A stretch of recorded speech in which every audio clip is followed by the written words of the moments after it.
আসসালামু আলাইকুম।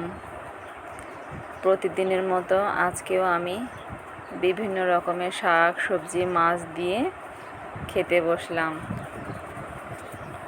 আজকে খাবারে ছিল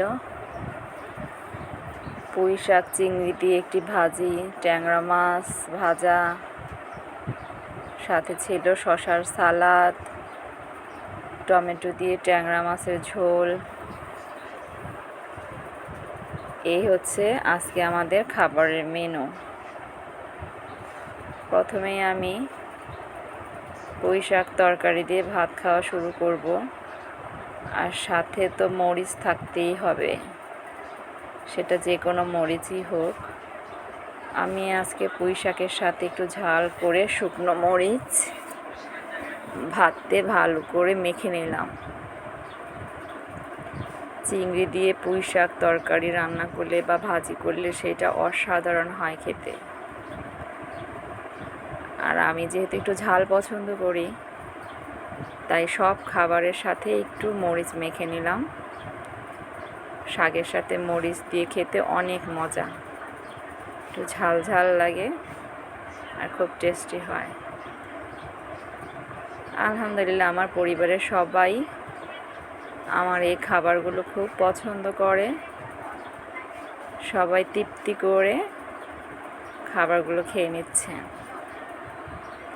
অতি সাধারণ খাবার, তবে খেতে ছিল অনেক মজাদার। পুঁইয়ের শাক, চিংড়ি মাছ, সাথে শুকনো মরিচ, অনেক টেস্টি। অনেক মজা করে খাচ্ছি। যেহেতু বাঙালি, মাছ তো থাকবেই, প্রতিদিনই কোনো না কোনো মাছ খেতেই হবে। তাই আমরাও আজকে খাচ্ছি চিংড়ি মাছ আর ট্যাংরা মাছ।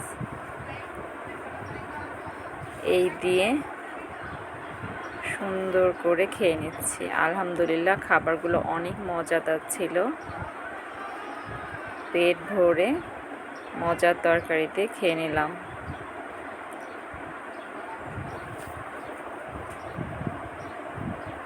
ভাত ছাড়াও আমাদের চলে না, ভাতও আমাদের খেতেই হবে। তাই ভাত, মাছ, শাক সবজি সব কিছু দিয়ে আমাদের দৈনন্দিন খাবার খেতে হয়। সেগুলো মজা করে রান্না করলে, খাবার যদি মজা হয়, সবাই খেতে অনেক আগ্রহী থাকে। আর একটু ঝাল মেখে নিলাম ভালো করে, মরিচ মেখে পরে খেয়ে নিলাম শাক দিয়ে মজা করে।